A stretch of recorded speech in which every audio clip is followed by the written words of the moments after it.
Welcome to the 3DownNation podcast. I'm Justin Dunk, joined by John Hodge and JC Abbott. We're discussing the 110th Grey Cup, or Coupe Grey. How the city of Hamilton and the Tiger Cats performed as CFL championship hosts. And the 58th Vanier Cup matchup.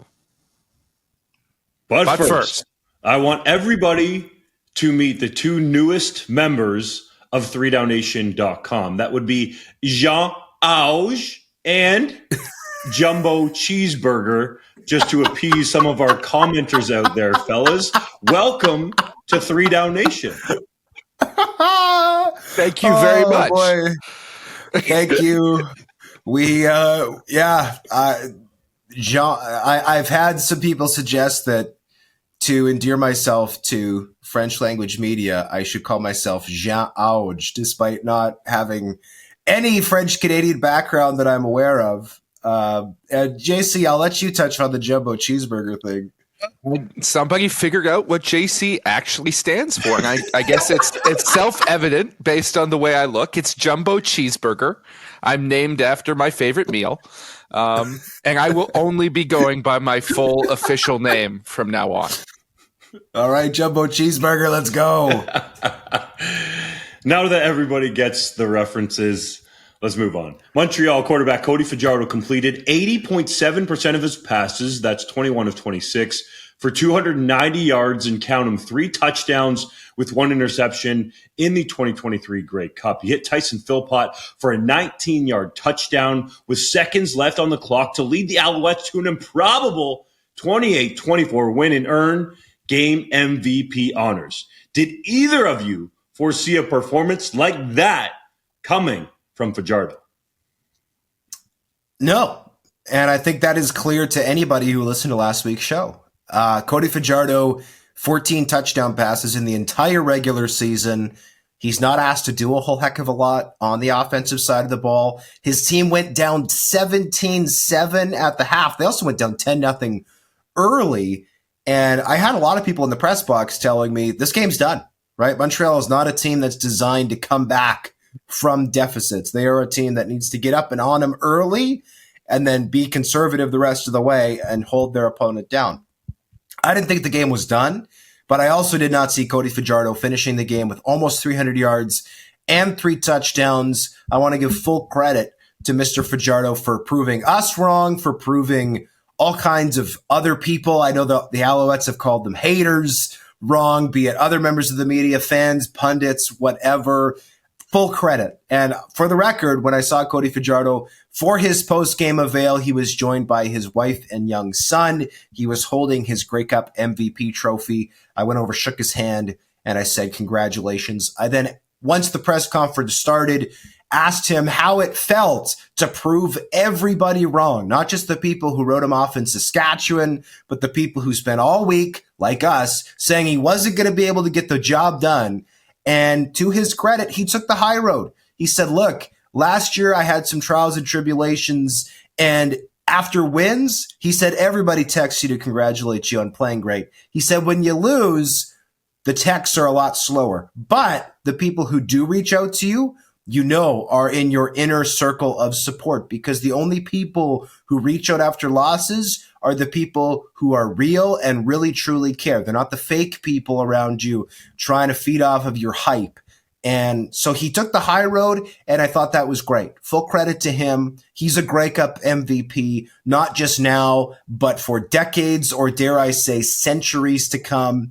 And this is his moment, right? He has, regardless of what happens from here on out, he will always be a Grey Cup champion. Yes, I know he won a Grey Cup as a backup, I believe the third stringer with the Toronto Argonauts in 2017. So his name's already on the cup, but we all know that winning as a starter is worth a whole heck of a lot more than as a third stringer. He is a starting Grey Cup champion. He is a Grey Cup MVP. And for at least one day in November, with over 3.5 million people watching on television, he proved everybody wrong and brought the Grey Cup back to La Belle Provence for the first time since 2010. Kudos to Cody Fajardo, the prover of haters. Let's be clear. I think the criticism of Fajardo throughout his career has been valid, and I think the things we've said about him, even on the podcast last week, are all valid. But this is pro football. Anything can happen on any given game day. And all it takes is one exceptional performance to etch your name in history. And that's what Cody Fajardo did. He played exceptionally well when the moment was biggest and defied all expectations. And even it started the day before, because anyone you talk to on that Alouettes team after that victory pointed to Cody Fajardo's speech to the team prior to their walkthrough on Saturday as the source of their inspiration and their belief in their capacity to win that football game. They talked about how he actually swore for the first time ever in that speech, which anyone who knows Fajardo and his sprinkle of Jesus persona, that's not something he ever does. He's very, mild-mannered. He doesn't use poor language. In this occasion, he dropped a few F-bombs. He apparently outswore Jason Moss. And when I talked to him in the locker after the game, he said, he knew that frick or frack were not going to cut it on this occasion. He had to, absolutely had to use the language that was going to resonate with the team. He made that decision. It brought some of his teammates to tears, apparently, in the locker room. They got so emotional, and they used that to fuel their victory the next day. By the way, outswearing Jason Moss is like outrunning Usain Bolt. Credit to him. That is remarkable. Well done. Guys, this is what is going to stick with me, okay? Gold right, Y tough, 775, X deep, Frisco, W Poco, Y nut squat, Z snap. That play will live as one of the greatest in CFL history. If you can't decode that, that was the final offensive play from the Alouettes in the game. Cody Fajardo delivers a strike to Tyson Philpott on a little bit of a post corner out. It was more of a post than it was anything to the corner in one-on-one coverage. And really, Fajardo put that ball on the money. Philpott, yes, had to come down with it, but that play is going to cement Fajardo's legacy as a Grey Cup starter. It will go down as one of the most clutch plays in Grey Cup history. And for his credit, there were numerous teammates in the locker room while they were celebrating and drinking all kinds of stuff, and the cigars were going. They came over while I was following Fajardo around and interviewing him and said, tell him how you really feel. Tell him how you really feel about the haters. But he kept it on the up and up, didn't let any F-bombs go during any of his post-game interviews except for to describe his speech that JC talked about. And I think one of the things that kind of went under the radar with Fajardo all season long was the way that he transformed in his mental approach. And that was very clear from that speech on Saturday afternoon at Tim Hortons Field, day 4, the Alouettes call it. And to me, that was clear for the majority of the season. We really only heard from Fajardo and honestly wrote about him on 3DownNation.com when he was talking about the confidence in his team hoisting the Grey Cup over his head. Guys, remember when we first heard that quote? I'm sure we all laughed, as did many others across the country. But he went out and did it. He lived up to that. And he has clearly been a leader for this Alouettes team. Yes, his regular season numbers were not great, but that leadership is something that oftentimes can't necessarily be quantified in this statistics-heavy world that we live in. Guys, I'll ask you a question. Right now, if you had to pick one of these two players to start for you in a Grey Cup, who would you pick? Cody Fajardo or Zach Collaros? Zach. We just saw it, so I have a hard time picking Zach after his last 3 Grey Cup performances. That's tough. I don't know if Fajardo could ever do it again, but I guess I have to say Fajardo. It's definitely an intriguing question. I'm not going to go out here and say that Fajardo is a better quarterback than Collaros, but it shows how much Fajardo rose to the moment. And I don't think that can be understated. This guy was run out of town along with Jason Moss in Saskatchewan for the reason that they weren't in a home Grey Cup in 2022. And then what did the Riders do? They brought back the same head coach And essentially the same script played out. They could have made the postseason, had a bunch of losses at the end of the year. Now Craig Dickinson is gone, probably watching from somewhere, as did Jeremy O'Day, Moss and Fajardo on that stage screaming as many profanities as they want at the haters while they're lifting the Grey Cup over their heads. It is one of the best redemption stories in CFL history. And as much as people doubt him, Fajardo tuned out that outside noise, which is something that I don't think he did while he was in the fishbowl in Regina. He admitted publicly in multiple press conferences that he read social media and that it got to him.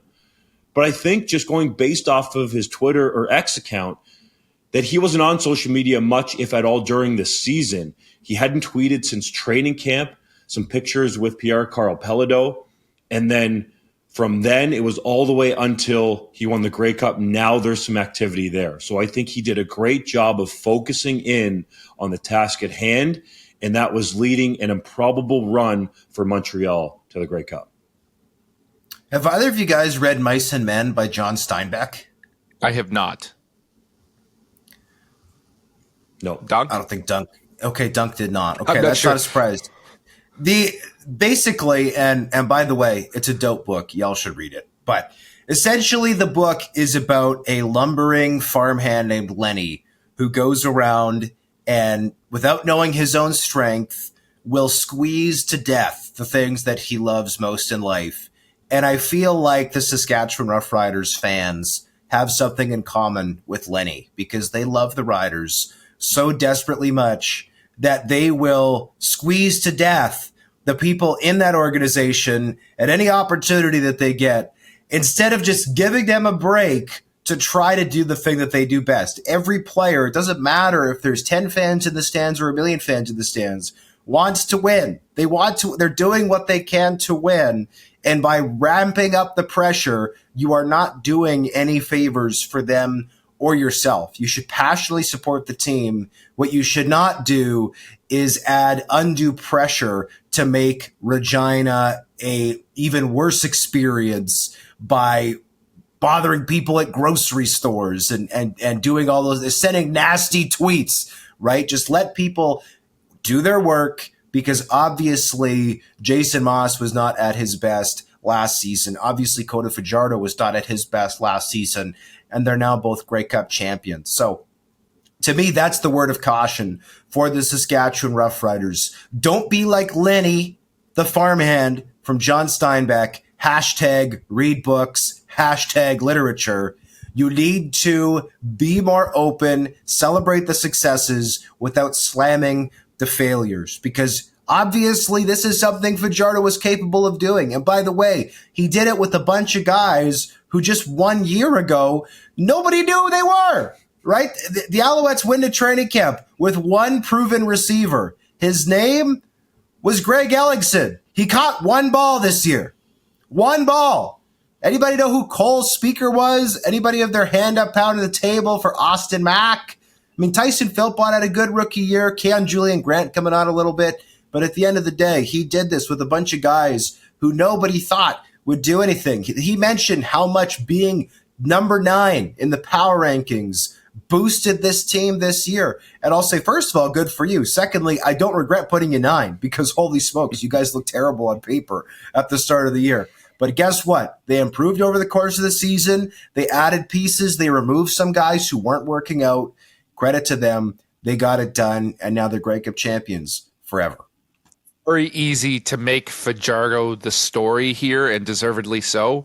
But I think you also need to highlight the fact that those guys that nobody had ever heard of before this year, each and every one of them seemed to make at least one big impact play in this game in terms of his receiving core. Obviously, Tyson Philpott with the game-winning catch at the end and a fantastic route to be able to do that. Austin Mack, I thought, frankly, obviously it skews quarterback heavy, but could have been the MVP of that game with some of the plays he made. Over 100 yards receiving and 2 absolutely absurd catches. I mean, boxes out Dietrich Nichols early in that game to set up Montreal's first touchdown, which was an incredible play in its own. And then later in the game, in the third quarter, coming up with that one-handed grab while Demario Houston is absolutely mugging him. And I don't know how a flag didn't come out on that play, but it didn't matter because Austin Mack caught it with one hand while falling down. That wasn't a great throw by Fajardo. It was behind him, and Mack came back to that, made that play. But the other guys too, Cole Speaker, if he doesn't make that catch on third down, on 3rd and 5 on the final drive, this team doesn't win that game. And Tyler Snead, a 5'7", 174-pound rookie, makes the key kick-out block on William Stanback's early touchdown run. That's absolutely incredible for a guy of his size. So each and every one of those unknown receivers stepped up at some point in that game to make a play, and they deserve some credit for this as well. Definitely right, JC. And for the record, I don't think Fajardo undergoes this transformation if he doesn't leave Saskatchewan. I know that seems weird and kind of we're putting blame on Dickinson and O'Day. And Hodge, I think you're on board there. JC, you probably are too. But it just goes to the fact of Hodge's point there. So I think full credit to Fajardo for undergoing this transformation and working with what he had. Admittedly, a veteran running back there and Stanback, but a bunch of new pieces in the receiving core, an offensive line that did have a good amount of experience as well, I think was an underrated part of this team. But, this defense made some timely plays as well. You look at the back of the end zone interception from KB and Ento that, in my mind, really turned everything in this game because, Hodge, you've watched him up close, live, for a number of games now, Caleros that is. After he threw that INT, trying to force a corner ball to Kenny Lawler there when Nick Dembski appeared to be open on the flat route underneath for a much easier throw, Caleros bent over and seemed exasperated. Usually, he might make a mistake, jog off the sideline, and doesn't look much different from when he throws a touchdown pass or a big completion. But that, to me, was the first sign that perhaps it could actually go Montreal's way. And I had a bunch of unknown players on defense to start the year as well. You look up and down that roster. Yes, Sean Lemon joined the team and then recruited Darnell Sankey to help anchor this squad. But Tyrese Beverette was the guy that was mainly a special teamer in Hamilton. They let him go. He signs in Montreal, turns into a star. Reggie Stubblefield is a guy that was Montreal's top rookie that balled out consistently all season long. Mustafa Johnson came a long way, probably due in part to the help of Lemon. But this team is riddled with those guys. And the one guy in the back end that you knew could play at a high level coming from U Sports and having a little bit of a time in the NFL was Marc-Antoine Dequoy. And he was a guy that had his fingerprints on this game as well. So this was full value, a team win for Montreal. But Lawal Ugwak, the Canadian rookie, who, let's be honest here, I bashed Montreal in our draft shows for picking him at number 7 because he had a bad final season after transferring to TCU. He couldn't really decide whether he was going to be a D tackle or D end. I had some serious doubts. And when he got on the field, he did nothing but excel all season. And he made 2 critical plays in that football game, right? He drops back and nearly picks off Caleros early on an incredible awareness play from him. He also stuffs Brady Oliveira in the hole with the biggest hit of the season, which made everyone in the stadium gasp.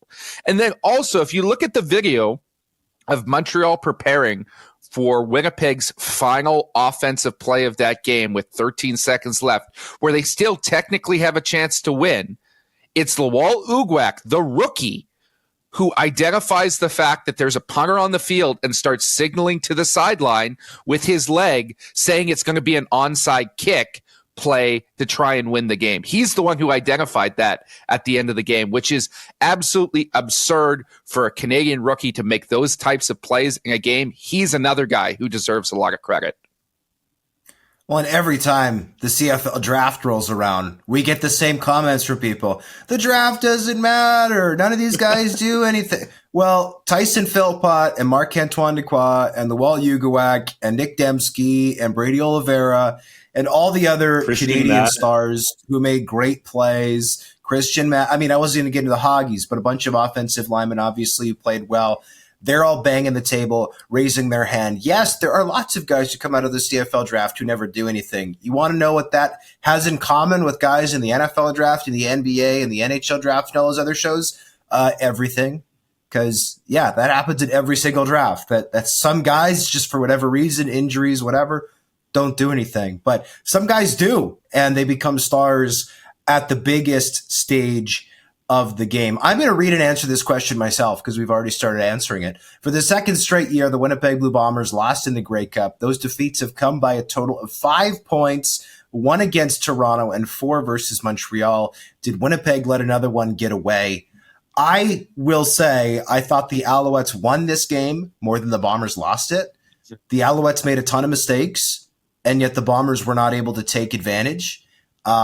Something I will point out, the Alouettes on paper lost the turnover battle 3-2. I thought Fajardo's interception, for all intents and purposes, was not a turnover because it went 50 yards in the air on second down, and Evan Holm made an amazing catch to bring it down. But it didn't hurt his team, right? Joseph Zima had an awful day punting the ball for the Montreal Alouettes. Getting a 50 net yard interception was not a bad thing for the Alouettes. However, Joseph Zima's punting, I thought, should have essentially counted as 2 extra turnovers for the Owls because 2 of them traveled less than net 20 yards given the penalties that he took for illegal punts out of bounds. So the Bombers got short fields. They had every opportunity to win this game, and they didn't. Zach Collaros, I think you officially have to talk about his track record in not even just in the Grey Cups, but in the playoffs, especially since the pandemic. I tweeted this out the other day. In the 6 playoff games he's played since the CFL's canceled season in 2020, Collaros has thrown for 1,224 yards. That's an average of essentially 200 yards a game, 4 touchdowns with 8 picks. I mean, 1-to-2 touchdown interception ratio is obviously terrible. He talked about the interception after the Grey Cup. He said that it was an RPO. He should have given the ball to Brady. But, Dunk, I agree with you. If you keep the ball to throw it, you've got Dembski wide open as the outlet man. Instead, he decided to go fancy and try to drop it into Kenny Lawler. Well, if you overthrow it, that means either it's an incompletion or Lawler makes a highlight reel grab, which, by the way, he's done all season. Instead, he underthrew it, which is the only place he couldn't have put it.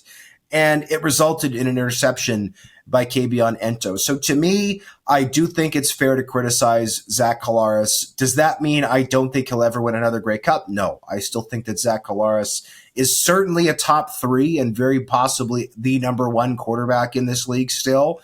But he has, for the last 2 Grey Cups and really the playoffs the last 3 years, let his team down. He has not been good enough when it has mattered the most. Well, the other guy or you mentioned it there, that Collaros should have been hanging off the ball, or that's what he inferred on that last play. And I think there's some merit to that because Brady Oliveira averaged 6.3 yards per carry in that game and almost disappeared late. And I know when Montreal comes back and takes the lead, it becomes a little bit more difficult to run the ball, but Montreal couldn't really stop it. Besides the Kabion Ento fumble that he forced earlier in that game, which I think you can hang squarely on Oliveira for not protecting that ball, every play that he made in that game was electric, and he was pounding the rock.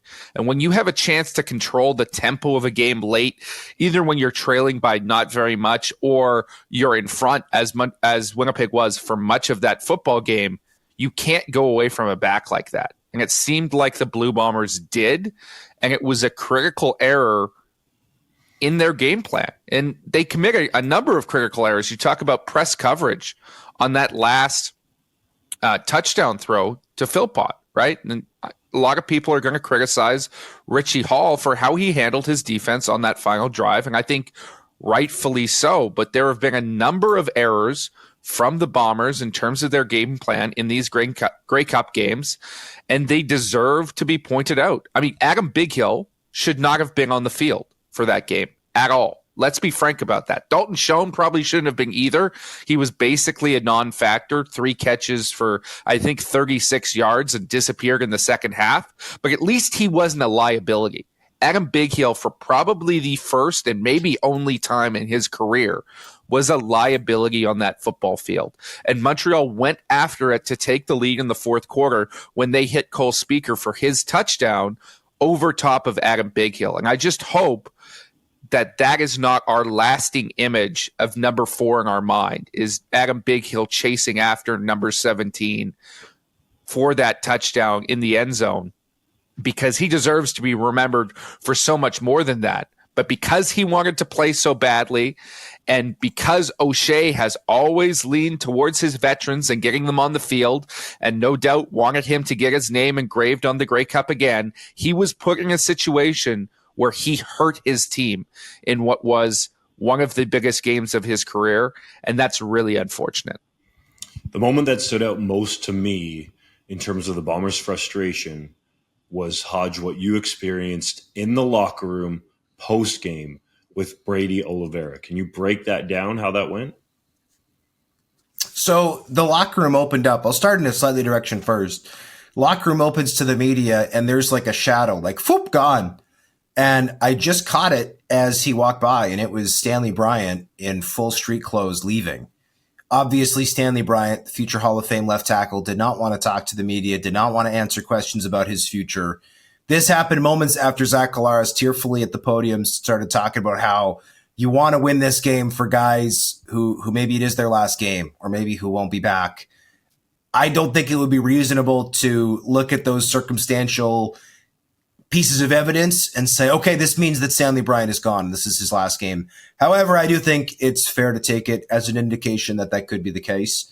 Brady Oliveira was the first guy everybody went over to. He was in tears, very emotional, started to answer a question.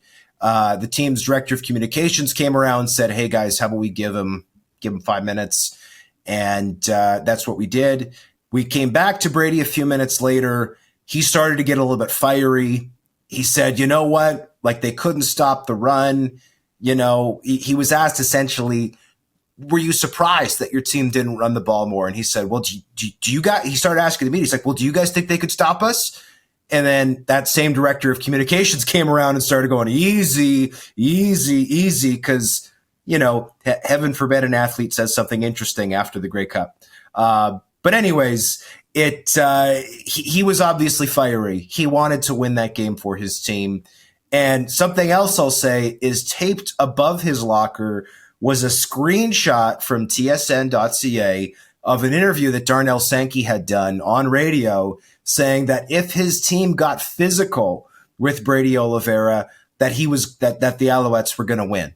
Essentially saying that Brady Oliveira can't take that type of punishment. So Brady was motivated. He's a pending free agent. We don't know if he'll be back in Winnipeg. He's on the record as saying he wants to be back, but he's also just had one of the best seasons in CFL history by any running back, and a top 2 season in CFL history by a Canadian running back. And at 26, he is obviously in the prime of his career and could command huge dollars in the open market. So that was the setting that I saw in the locker room. That's what I experienced. And in terms of the anger dunk, I will say this too. I was in Winnipeg's locker room after the Grey Cup loss in Regina. In Regina, it was like a funeral. There was no sound. There was no talking. There was nothing. It was just guys silently hugging each other and slowly kind of, you know, coming around to shower, whatever. But the room felt shocked. It just felt like these men had never even considered the possibility that they weren't going to win that game until the very last second when they had to watch the Toronto Argonauts storm the field with the Grey Cup. It hadn't occurred to them that they wouldn't win. This year it felt different. It felt angry, as if they suddenly realized exactly how much this was going to suck to sit around with this loss for the next 6 months and then have to spend all of next season answering questions about, hey, so you know what? You guys have dropped 2 straight Grey Cups, blah, blah, blah, blah, blah. That's just my perception of how I perceived it last year versus this year. I will also say there was yelling and screaming in the locker room this year, not at each other and not like in the main area where the media was, but you could hear guys in the shower room, in the training room, whatever, screaming in frustration. Also not at each other. This wasn't 2 guys jawing at each other. This was just people screaming in frustration, not unlike how you might do it while trying to put together IKEA furniture or something like that. It was just anger and frustration. And so the vibe was definitely different. And I do think that this team is going to have to be very strong, very galvanized if they're going to get back to another Grey Cup, because the pressure is only going to be more and more and more each prevailing time they've done this. They've now done this twice. Heaven forbid it happens 3 times in a row. There are 2 things there that really stand out to me in the locker room. First, Brady Oliveira almost voicing his frustration, but really what he almost didn't say really actually says it all in terms of how clamped down Mike O'Shea likes to be with these guys and how they address the media. But it was very clear that Oliveira wanted to continue to get the ball and run the rock and pound away at the Alouettes, especially with Winnipeg up in this game multiple times, 2 possessions. So I think that was one of the mistakes the Winnipeg Blue Bombers made. The other thing that stands out, even though O'Shea necessarily won't admit this publicly, is that they pay attention to the media, because that headline pasted in Oliveira's locker was used for motivation. So O'Shea is very careful because he doesn't want his players giving out potential motivation to the other team, but they'll use it for motivation in Winnipeg. I absolutely think that Winnipeg blew this game. They should have won it, especially considering the way they started the game and plus field position, went down the field on 2 straight drives to start the game and got points and went up a quick 10-0. That this should have been a runaway for the Blue Bombers. I think they let Montreal get back into this game, gave them momentum, especially in the second half. Winnipeg had all of the momentum going into halftime. Up 10, 17-7. Shane Gauthier, had just stuffed Montreal on 3rd down at the goal line. Everything was set up for Winnipeg to win this football game, but they did not play well, especially in the final 30 minutes and obviously the last 15. And I understand Richie Hall calling what he usually calls in the red zone. He likes cover 0, but Fajardo knew it, and so did the Alouettes. And Moss had a talk with Fajardo on the sideline and said, if you can just buy a little bit extra time here before it was actually on the play, Kyrie Wilson gets home, and Fajardo did just that. Then they felt like Philpott could get open on an in-breaking route without the safety in the middle of the field. I think that made it much easier on Fajardo to have this Grey Cup moment that will live forever. If they would have mixed it up there, I think you would have put more pressure on these guys, considering the clock was ticking along. Hodge, you were saying it. Montreal was pretty lackadaisical. A lot of time. The way they approached that drive. That said, on the other side, I don't think they wanted to leave Winnipeg any time to get the ball back. But I really felt like if you mixed up the look and didn't send as much pressure as Hall sent, that we could be talking much differently about this game. The Bombers got the ball back with 2 minutes and 54 seconds. Oliveira stuffed for 2 yards on the first play. Zach Collaros took a sack on the second play. So you could say, well, if Brady wanted the ball more, you've got to get more than 2 yards on first down, because 2nd and 8 is probably, even in that situation, a passing down. Now, obviously, Zach can't take a sack there either, but the Bombers did only give Brady 20 touches, and it's not like they're saving him for next week. Right? They could have easily given him 30 touches in this game. He's certainly got the conditioning to do that. He just had a week off right before the West Final. So I was surprised they didn't use him a little bit more. One other thing I will say, slightly to echo JC, but also to bring a little bit more to this, is I thought this team made a huge mistake, and this is a fatal flaw of Mike O'Shea's, quite frankly, when it comes to especially Adam Bighill. When quoted after the game, Mike O'Shea said, no, I don't regret at all starting Biggie or playing Schoen. That was the right decision, because you have to give a chance for guys to be great. And I fully respect that. I also fully respect the fact that, Adam Bighill is a first ballot Hall of Famer. He's an incredible player. And I will also say, as someone who's covered Adam Bighill now for years, he is a genuinely good person, and he's wonderful to work with in the media. I have nothing but the utmost respect for Adam Bighill. However, this is also a situation where Adam Bighill is a 35-year-old playing with a torn calf. First of all, no business being out on the field. Secondly, what message does that send to the rest of your organization?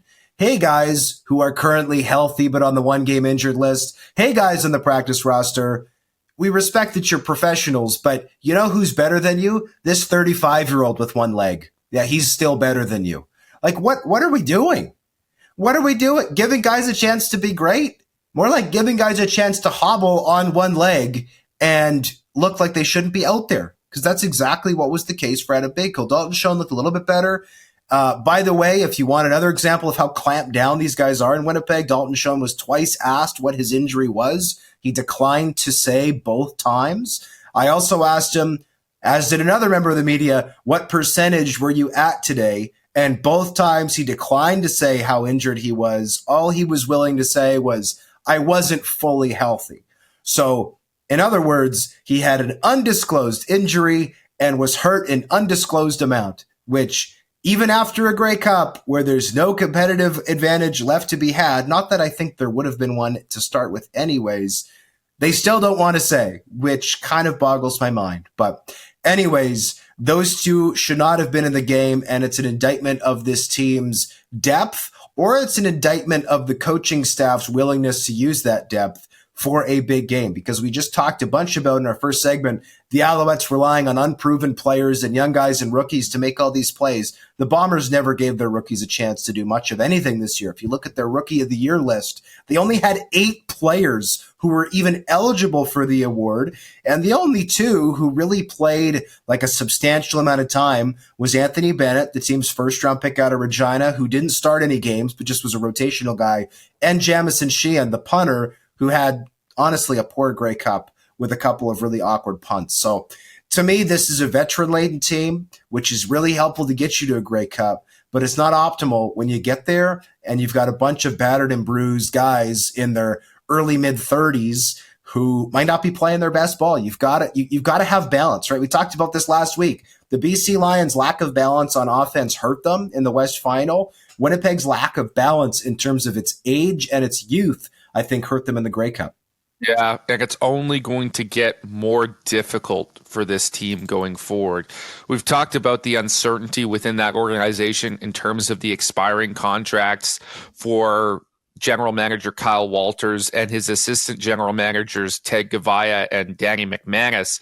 But by all indications, if Mike O'Shea is there, they're going to skew to their existing veterans. That's just what he's all about. That's his cultural thing. And it's been successful for the Bombers, right?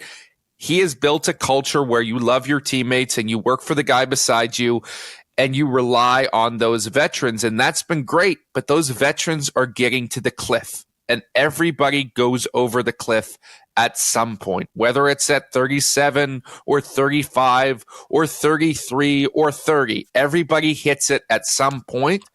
And right now, it looks like a number of impact players for the Bombers are about to hit that decline after we've been saying it for years. They tailed off at the end of the season. They've started to get hurt. They're contemplating retirement, and it's going to be a lot harder for the Bombers to get back to the Grey Cup, to try and get this dynasty talk back on track if they don't make a serious change and get a youth movement into that organization, because they haven't done a good enough job over the last number of years at getting younger at the positions where it matters. The one thing to me, guys, that I think was understated throughout the entire week is the fact that the general manager of a team that's been to 4 straight Grey Cups, and I know we talked about it on the podcast leading into the game, does not have a contract for the 2024 season. Like, that is unbelievable. And the reason why I think it matters here is because the situation behind the scenes has gotten flat weird. Okay.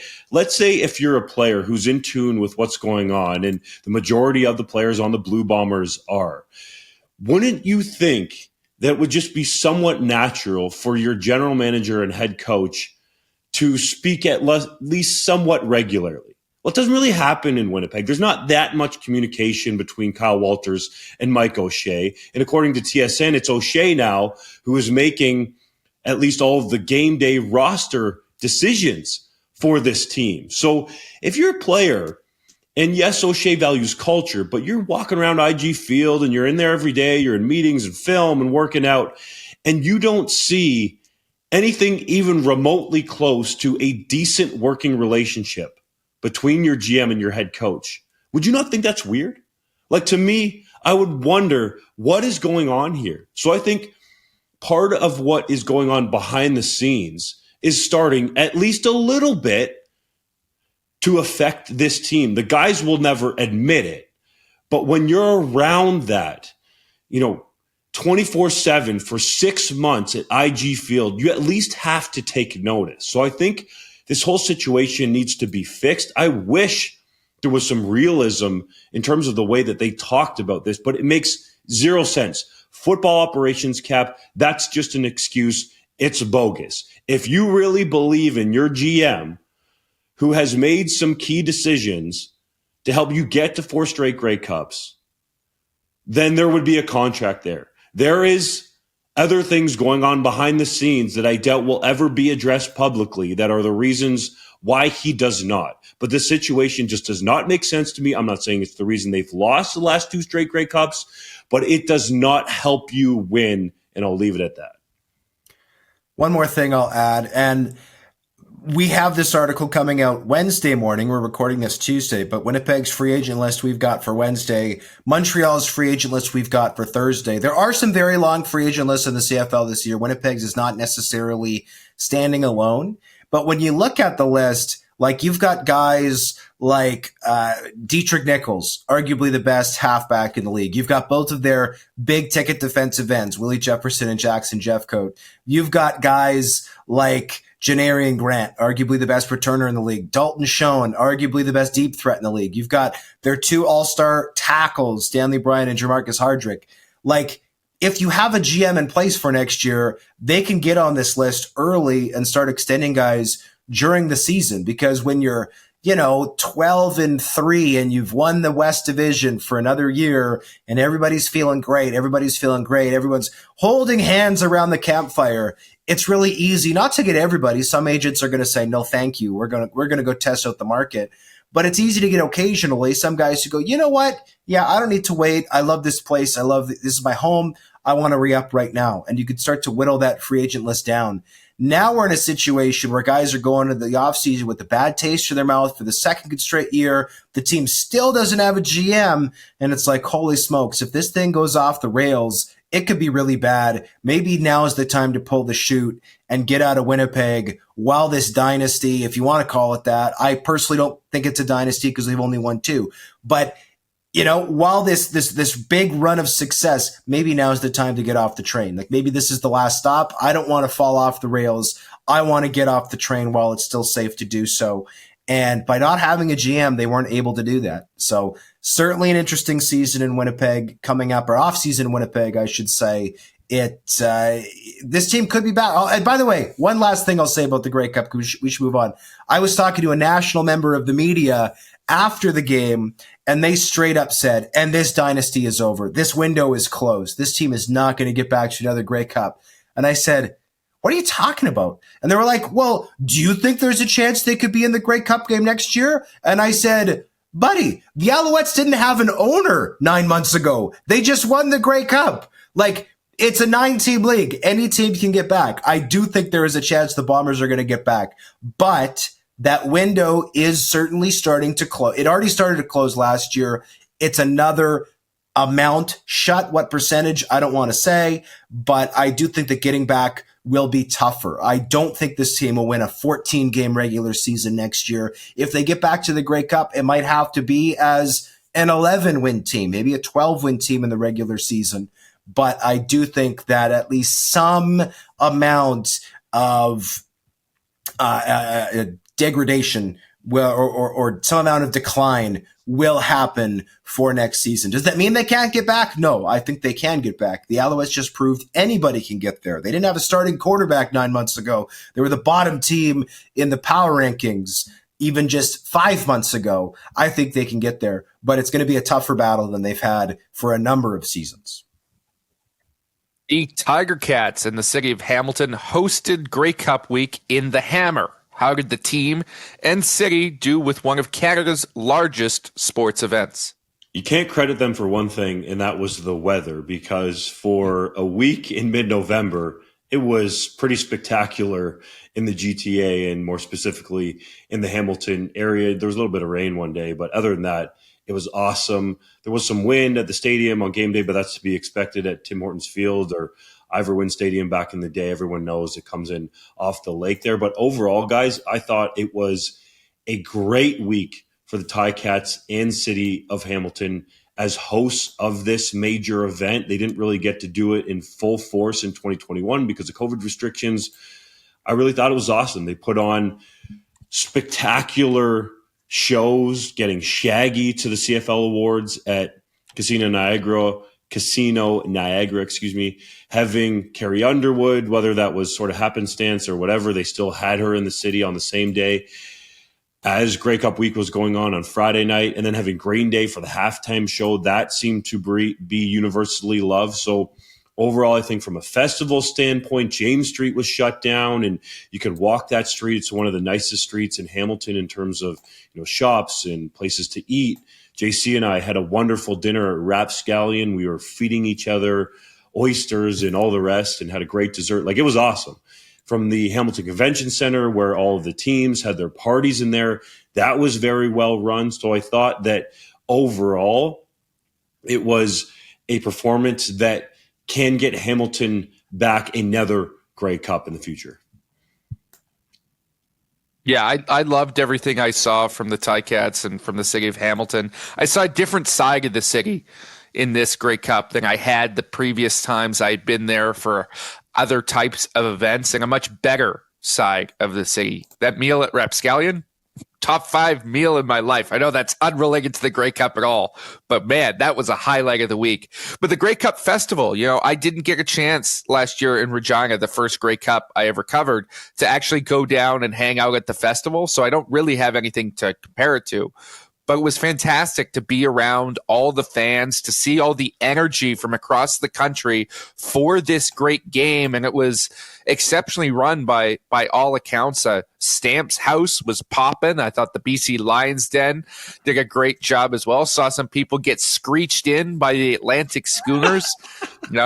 It was a great experience from top to bottom. And the game itself, I thought, was a little bit better than it was in Regina, particularly because the weather was better. There were less empty seats because people who bought tickets and then their team wasn't there decided to actually show up to this game. And so it was a better atmosphere than it was a year ago. Full credit to the city of Hamilton, for the Ticats organization, for putting on a tremendous show throughout the week. Yeah, I thought the game obviously being better helped. I think that's something that the amazing finish to the 109th Grey Cup in Saskatchewan maybe clouded over, is the fact that the first 3 quarters of that game sucked. Like they were so bad. It was painful. You're going, oh my God, I hope we get a good finish, because otherwise this is going to be the most forgettable Grey Cup in history. And then, of course, we got an amazing fourth quarter, so that saved it. But this one I thought was better all the way through. I love that the stadium was full for the reasons you mentioned, JC. By my guess, I would say the Grey Cup last year was maybe 65% full. This one was actually packed. The weather was great. I thought Green Day had one of the best halftime performances in history for the Grey Cup. So I will give rave reviews, but I will qualify, like JC, this was only my second Grey Cup in person for the entire week, so I do not have a large frame of reference. I will say the parties were better attended in Regina. Obviously, the Riders party, like Riderville, was insane last year. I would guess, again, just a rough guess, I would guess a minimum of 5,000 people at that party at the convention area in Regina last year. The numbers were obviously not as big this year, but I thought the rooms were a nice size where it still felt full. It felt energized. So I would say maybe the parties were better in Regina, but everything else was as good or better in Hamilton. Also, one more thing I'll add. I'm not sure this was previously reported. Apologize if it was. But during his State of the League address, Randy Ambrosie confirmed that the CFL took over the entire 2021 Grey Cup. And he said that was the CFL's Grey Cup. This is the Hamilton Tiger Cats Grey Cup. So kudos to the Ticats. all of the people. And by the way, shout out to the comms team for the CFL, people like Lucas, OP, G, Herb, Maurice, the event planning people. Maurice helps head the events for the CFL. They did a great job. They were great to us all week, and can't say enough positive things about that crew. So I had a great time, and I'm excited for next year in Vancouver because, with all due respect to Regina and Hamilton, neither is Vancouver. So I'm excited to be on the West Coast next year. The weather in Hamilton was actually a little bit better than it was on the West Coast when I was in Vancouver the previous week. That said, to give a little context, I've been to a number of Grey Cups now.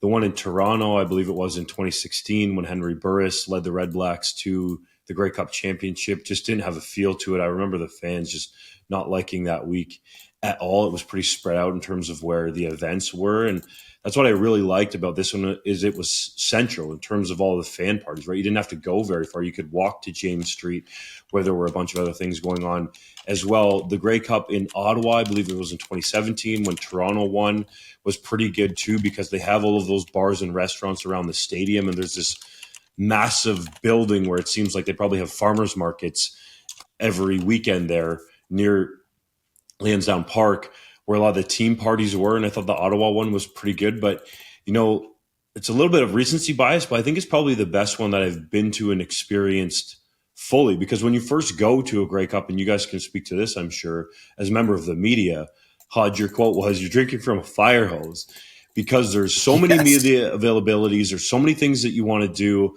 And of course, we want to turn out as much content and quality content as we can at 3DownNation.com. And that's just surrounding the game and the media availabilities that you get. That has nothing to do with, the amount of people that you meet and talk with and that sourced kind of information that we do so well at 3DownNation.com as well. So it can be overwhelming. And the days flew by in Hamilton. Like, I can't believe that the Grey Cup week is almost over. Part of that is fun, but also part of that is because you're going to the next thing. You're just so worried about, okay, what's coming next? And I should give a shout out to the other two younger Bucks, at least on this podcast, and John Hodge and JC Abbott. These two are among the best in the country at what they do.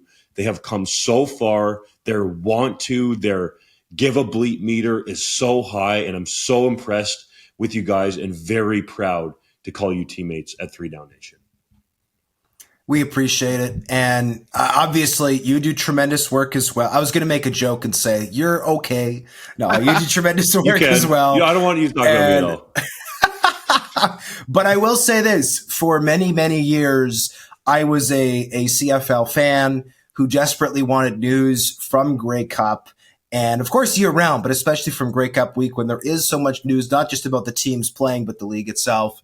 And my guiding principle is we know that tens of thousands of CFL hardcore fans who come to our site every day want that news as well. So when I go to a major event like this, I don't want to miss a lick of what I think could be an important piece of news to people just like that. And obviously we know that thousands of the hardcores who listen or who check out our site every day are the people who listen to this podcast. So thank you for all of your support as listeners, viewers, readers, for checking out the site throughout the week. You are the reason that we do what we do. Our website would be pretty pointless if nobody cared about the news that comes out of Grey Cup week or the other 51 weeks of the year. And that is why it is such a pleasure to work hard and represent all of you by proxy when we go to these events. So thanks to our readers, listeners, and viewers for that.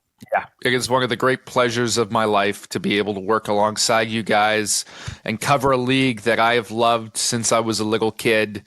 I see the work that both of you do, and in different ways am awestruck by each of you. So it's one of my favorite weeks of the year to get to all be together in person and cover this event.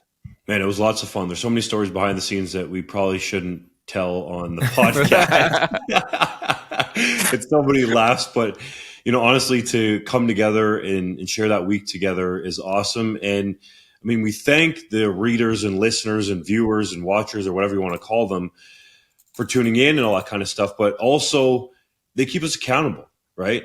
They tell us what they want based on their clicks with what they want to read and listen to, but also call us out. And I think that's valuable. So we're open to that. We hear from fans all the time who are passionate about this league. They might say, I like this, but why didn't you guys ask this question? Or why don't you look into this or check into that? Or why can't the league do this? Or why aren't they doing that? So full credit to the fans who are as passionate, if not more passionate than we are.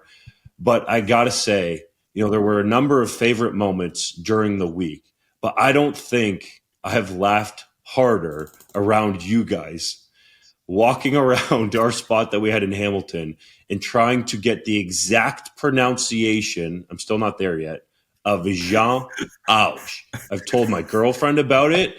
My nephews, my family are probably going to hear about it. I'm going to work on it, and I promise, Hodge, I will be at expert level for those two words by the time we convene in Vancouver for Grey Cup. I think it's 111. My favorite point of the week, or one of them, might have been our last episode of the pod where JC said Orlando Steinhauer, which is one of Dunk's most hated pet peeves because it's not Steinhauer, it's Steinhauer. By the way, there are still members of the media after 25 years of doing this who call him Orlando Steinhauer, it's Orlando Steinhauer. It's not Orlando Steinhauer. But anyways, and then you immediately looked at each other and went, Steinhauer. That was amazing. It was caught on the pod. There's obviously lots of moments that weren't on the pod. I will share this. I was upstairs at the Airbnb in that Harbor View, I think it was called, Harborton. I can't remember, area of Hamilton. And I crashed early because I wasn't feeling very well. I fell asleep at 9 o'clock. And I told you guys, don't worry about being loud when you come in. I got my earplugs in. And about 2:30 in the morning, I hear stomp, stomp, stomp in the front hall. And then I hear Dunk, Jat, ouch. Because you couldn't stop saying it. You couldn't stop. You couldn't help yourself. It's too funny. It's so good and so fitting, man. JC needs to work on his pronunciation, though. Hodge. Hodge. In fairness, he has the best French of any of us. Not bad for a jumbo cheeseburger. That is true. That was arguably, I was going to say maybe my second favorite. There were so many moments of Grey Cup that were funny, but reading that comment and then laughing about it in hindsight. So for everyone out there, no, the three of us are not, what's the proper word to say these days? We're not a menage a trois. How about that? We're not gay. I mean, love is love, and I fully support anyone like that. But we had a comment on our 3DownNation YouTube channel that said, it's cute of you guys to come out at Grey Cup week all sitting on the same bed at the Airbnb. But that was just to get us in the same shot on camera. Now, I'm happy for, men who love men, women who love women, and however you want to go about that. But just for that one commenter out there, now but he came with a big uppercut punch at the end of his comment and calling JC Junior Cheeseburger, and we all just laughed at it. It was hilarious, and it might stick, but there were so many funny moments over the weekend that we shared and that we shared with CFL fans, man. It's just a great event, and it's a reminder that this is one of the rare events of pure Canadiana left in our country. So I'm at least happy that the CFL, the Tiger Cats, the city of Hamilton did its full service in the event that they put on throughout the week. And one more thing. First of all, I'm a little bit disappointed, Doug, that you explicitly dispelled that rumor on the show, because I thought it might be fun to just let it roll. Why not? Let it roll. He was making me feed him oysters out of my hand at the restaurant, so I think he was leaning into it initially. That's what we call a mixed message.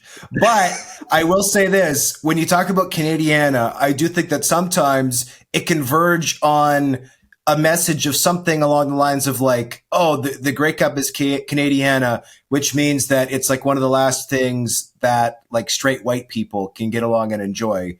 And I will say something that I did like about Grey Cup is there was more diversity there. And if we want the CFL to be around in 20, 50, 100 years, we need to welcome not just the same middle-aged white people who enjoy it. We need to find new Canadians. We need to find members of the LGBT community, which you just talked about, Justin. Obviously, we are extremely supportive, not just on a personal level, but as an official level with 3Down of that community and any communities of color. To obviously support this game. I know, JC, you have a very diverse group of young men on your high school football team that you coach.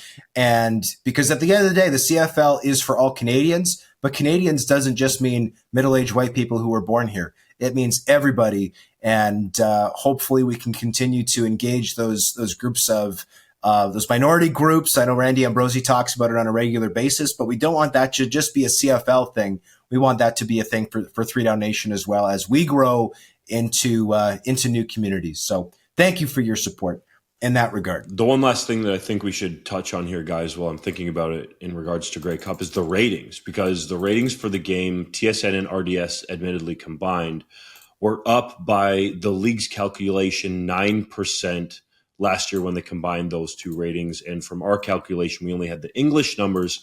Last year, it was up over 14.5%. So that's a factor that shows the Francophones support their own. But, I was looking at the breakdown, and it goes into pretty good detail all the way across the board, guys. There was 475,000 women on average in the key demo, 25 to 54 age group, because I told this to my girlfriend at the time, that watched the Grey Cup.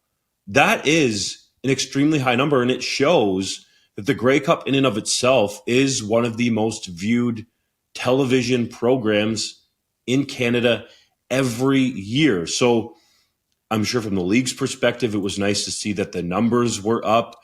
And I do kind of get the sense that when Montreal is good and Quebec is into it with the Alouettes, that this league just feels like it's in a better place, and the television numbers would prove that. The 58th Vanier Cup kicks off on Saturday at 1 p.m. Eastern Time on CBC. The University of British Columbia meets the University of Montreal at Richardson Stadium in Kingston for Canada's National Football Championship. Who are you picking and why? I'm taking the Montreal Carabins, and it's for the same reason why I took them to win. Where's your French? I thought you like to say Carabin. Well, Carabin, fair enough. In fairness, my French is also terrible, and I don't want to insult. I don't want to insult the French-Canadian community in this country with my terrible pronunciations. Marc-Antoine Dequoy is going to come after you. Yes, he is going to come after me. He's too busy partying it up in his home city right now after a Grey Cup championship to come after me. But the Carabin simply did an incredible job against a Western Mustangs offense that admittedly was without some key weapons. I don't think that quarterback Evan Hillock was fully healthy. Their two top running backs were out.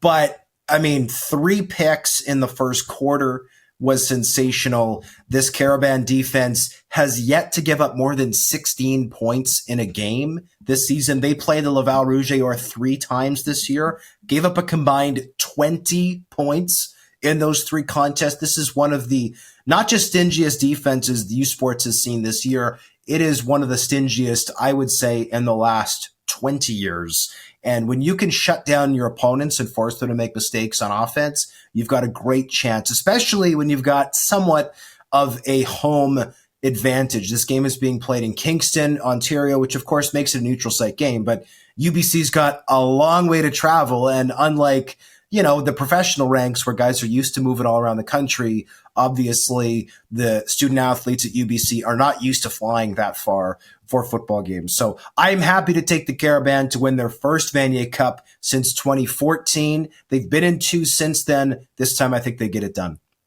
This is going to pain me to say it as a UBC alumnus and a big fan of the Thunderbirds football program, but I am also picking the Carabin in this game. And the reason why is, despite the fact that I think the Thunderbirds have more talent, I think the Carabin are a better team right now. And I'll give you some details on that. On the UBC side, they've got 2 potentially NFL caliber offensive tackles in Theo Benedette and Giovanni Manu. They've got some great future CFLers, guys like receiver Sam Davenport. On the defensive side, corner Jarrell Cummings, a fantastic linebacking core just across the board. But they've let a lot of teams into football games and then had to pull it out at the last possible minute. You look at their Hardy Cup victory against Alberta. If they didn't strip Hetlinger on that final drive, they would have lost that football game, and that was a fumble that shouldn't have happened from an Alberta Golden Bears perspective. Even in the national semifinal against St. FX, you wouldn't know it by the final score, but the X-Men were pressing them for a lot of the first half of that game. UBC did not put their foot down for much of that contest, and they frankly should have won by a lot more based on the talent disparity. The Montreal Carabins are a completely different animal because of how physical and cohesive they are as a unit. There is not a lot of weaknesses there. They may not have the same caliber of guys who can be potential first overall or first round CFL picks or NFL draft picks, but they work together. They know their system, and they absolutely smashed the Western Mustangs with that style of football. I think it's going to be a little bit of a rude awakening for UBC, and they're not going to be able to come back from it like they have against some of their lesser opponents. I'll provide a little bit of balance here. I'm not going to pick the game because I'm on CBC's in-studio panel with Andy Petrillo and Donovan Bennett for this game. But I will say that UBC's team speed, I think, will be faster than anything Montreal has faced this year. And if you take Jonathan Senecal, the outstanding quarterback, away from this Carabin offense, especially in the run game, who else do they have that UBC should be scared of? And I think that's a question to me that I'm going to track throughout the game. But from UBC's perspective, the Thunderbirds have arguably, and I would say actually, the best offense that Montreal has faced all season long. So I think that's where this game is going to be won or lost. You mentioned the tackles there. Gavin Cokes at center is an outstanding lineman for the Thunderbirds. Shamar McBean has track-level speed for UBC. Sam Davenport has made clutch plays. He has the makings to be a CFL slot back. Isaiah Knight is out here running like Eric Lapointe, according to Blake Nill, when Nill was back at St. Mary's University and trying to game plan for Lapointe, or it might have even been when he was at St. Francis Xavier way back. But nonetheless, that comparison doesn't come lightly. So I think that's where this matchup to me gets interesting. And I think if you look at that Western Montreal game, which we all watched together, that was to me more about Western not playing well, especially Evan Hillock putting them behind early, and also the Mustangs being beat up, than it was Montreal actually going out and winning the game. If you get that many turnovers in a football game, it should have been even more of a blowout. I'm not saying Montreal's not good in full value, and I do agree with you guys that Montreal might be the better team and more consistent team right now. But UBC has some peaks that are elite and where I think they can take advantage of some of these matchups. And Pat Tracy, the defensive coordinator for UBC, is going to be multiple in what he puts in front of Montreal and Senecal, and you can't live and die on a quarterback in the run game. I've lived it myself and learned the hard way. Hodge, I know you hate when I bring this up, but as a dual threat quarterback in U Sports, teams game plan for that. And they try to hem you in, and Montreal doesn't even have a running back that they can consistently turn around and hand the ball to and get a decent amount of yardage. So I think that's where UBC's defense is given the advantage in that matchup. And as long as UBC on offense can avoid, and I think this term is right, being Vancouver soft, because Montreal is ultra physical. Those guys will smack you in the mouth every single play. Then I think the Thunderbirds are at least going into this game as slight favorites. Well, and I'll say this too. Shout out to CBC for broadcasting this game. The Vanier Cup is the one game a year that U Sports really gets the love that it should from a broadcasting perspective. And fortunately, it will be in Canadian homes for people to watch and largely for free.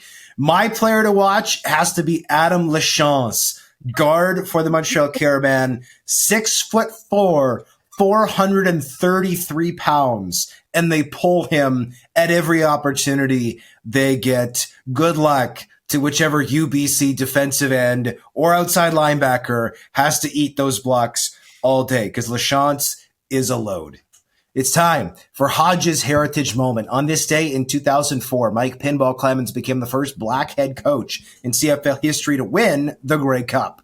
His Toronto Argonauts were underdogs against the BC Lions, but won by a score of 27-19 at TD Place Stadium in Ottawa. 41-year-old Damon Allen was named the game's most valuable player after passing for 1 touchdown and rushing for 2 more. The Tragically Hip rocked the stage at halftime, performing Gus the Polar Bear from Central Park and Courage. Boys, I'm interested to know, which halftime show do you like better, the Tragically Hip or Green Day? We'll start with JC.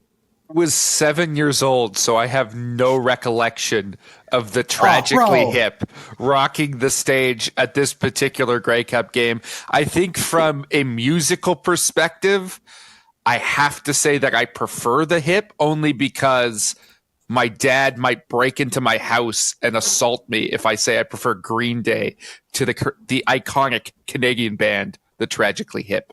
Exactly. You're not Canadian if you don't say the Tragically Hip, no matter how good Green Day was in Hamilton. It is true. It's hard to beat the Hip. It's now time for the 3-minute drill. Marc-Antoine Dequoy went on an epic rant after the Grey Cup, complaining about the lack of French signage at Tim Hortons Field that was done on RDS. Did he have a point? I'm not French Canadian, so I don't have the best perspective on it. I will say, in hindsight, the CFL probably should have done a better job at having both languages represented, though I don't think this would have been an issue, obviously, if the Argos had been in the game. Moving forward, the CFL should maybe just do a little bit of a better job. Though, as we know from their comms team, they do have a ton of French representation as a league with their comms team. So I don't think it's a lack of French respect. It might have just been, it's a national event in an English area of the country.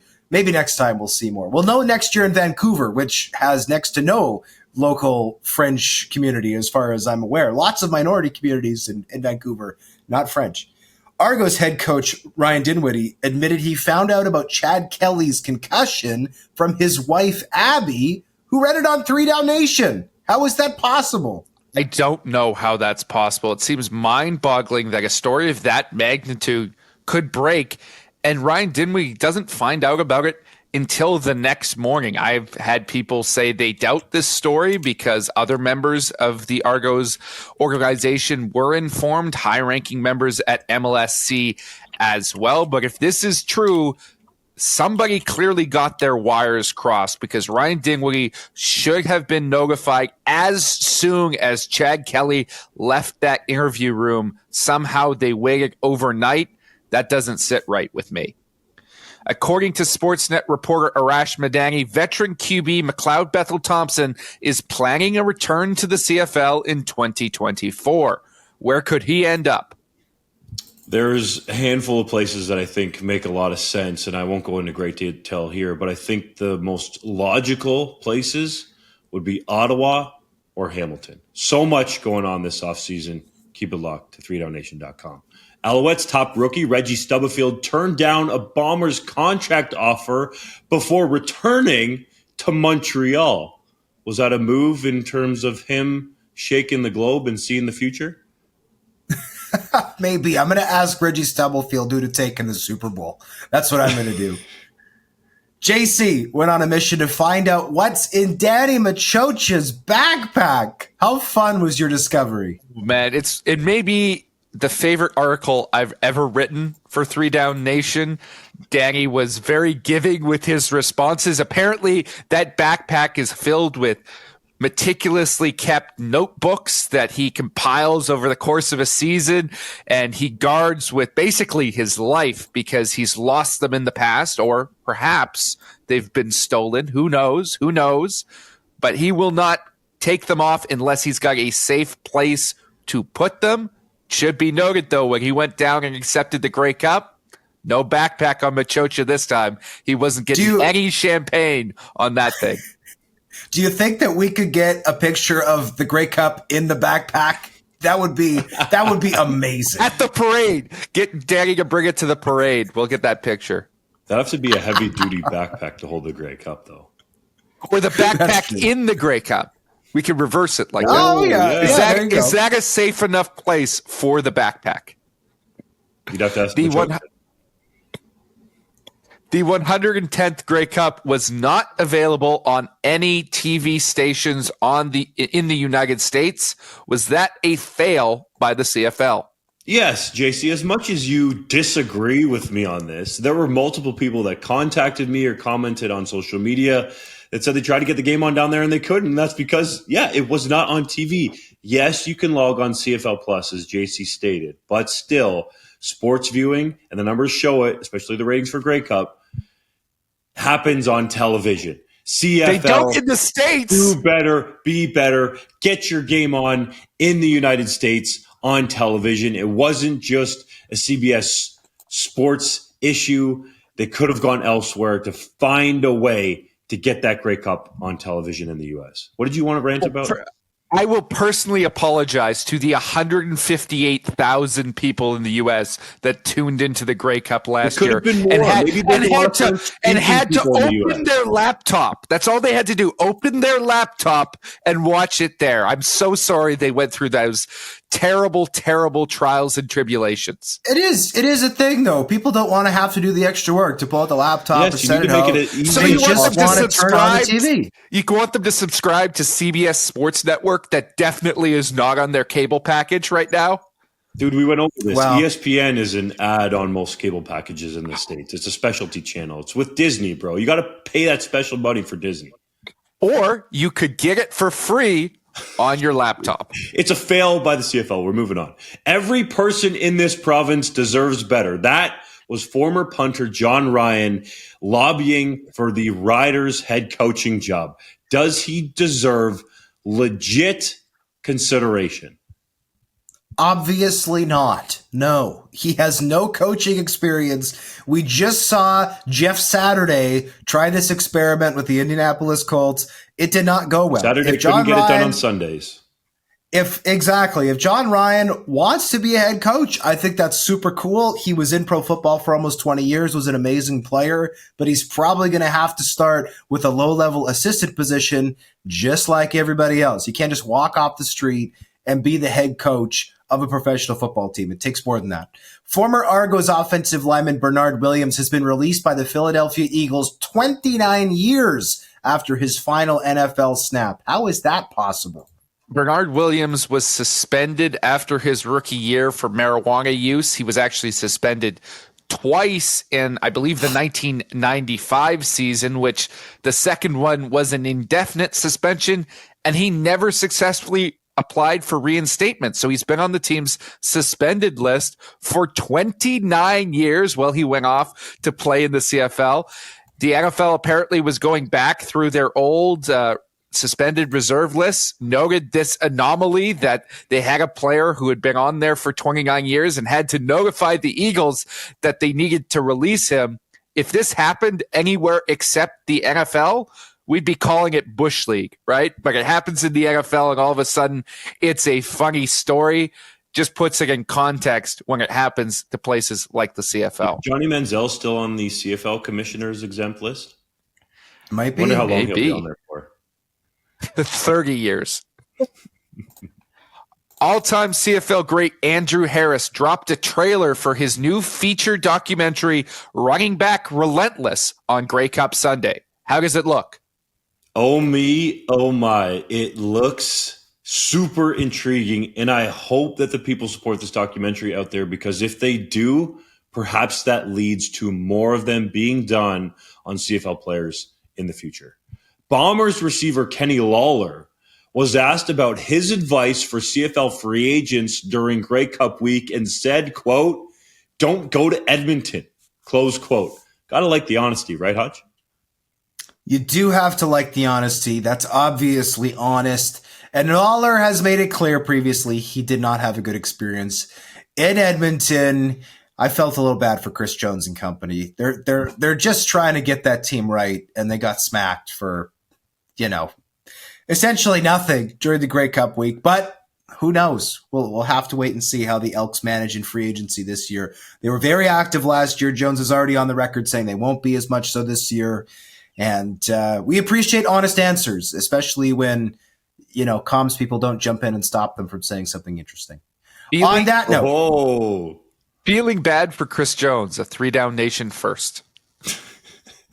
I don't know about that. But anyways, we thank you as always for listening to the 3DownNation podcast. We'll see you next week for another episode. Junior Cheeseburger out. Gumbo.